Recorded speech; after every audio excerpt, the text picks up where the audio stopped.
1,000 days. That is how long Gaza has endured an Israeli war that has killed thousands, displaced millions, and left an entire population facing an uncertain future. While a ceasefire remains in place, Israeli violence has not ended. Palestinians continue to be killed, humanitarian aid remains severely restricted, and reconstruction has barely begun. Take a look at this next report for more details.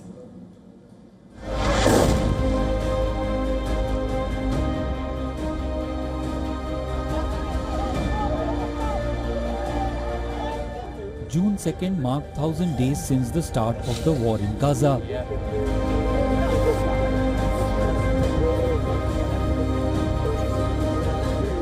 According to the Gaza Health Ministry, more than 73,000 Palestinians have been killed since the conflict began in 2023, while over 1,000 people were killed even after the current ceasefire took effect.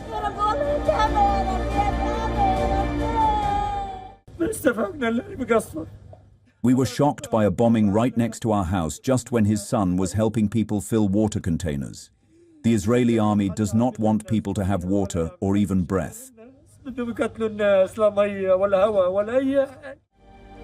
On October 7, 2023, Hamas fighters crossed into southern Israel, killing about 1,200 people and taking 251 hostages.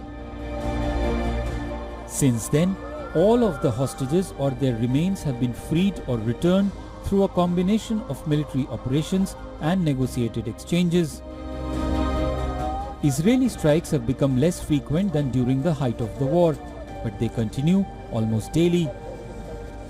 The United Nations has warned that Israel's expanding military control has further increased risks for civilians living in access-restricted areas. Despite the ceasefire, Gaza remains largely cut off. Humanitarian aid continues to face strict restrictions, hospitals remain out of service, medical supplies are running low, and agencies say reconstruction has yet to begin in any meaningful way. 1,000 days in the tent, enduring the intense heat and suffering, and there is no hygiene, and we have been plagued by insects for 1,000 days. Displacement is extremely difficult, and I cannot describe the suffering of these 1,000 days.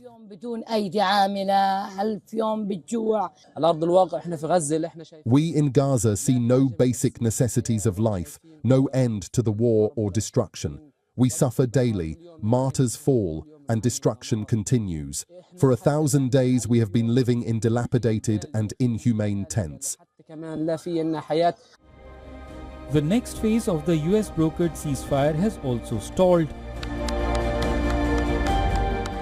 Talks over Hamas's disarmament, Israel's military withdrawal, and the creation of a new administration for Gaza remain deadlocked.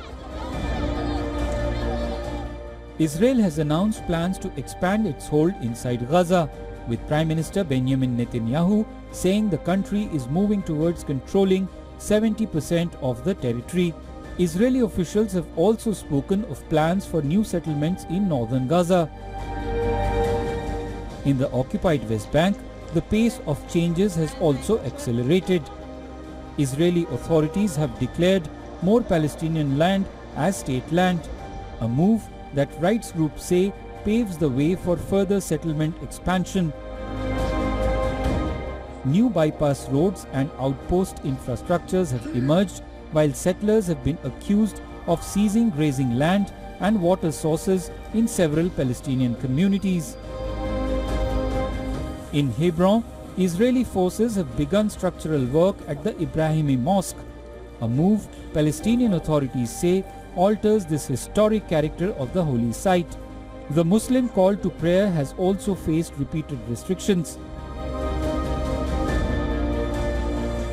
The United Nations has documented continued settler attacks, displacement of Bedouin communities, and growing restrictions on Palestinian access to land across the occupied West Bank.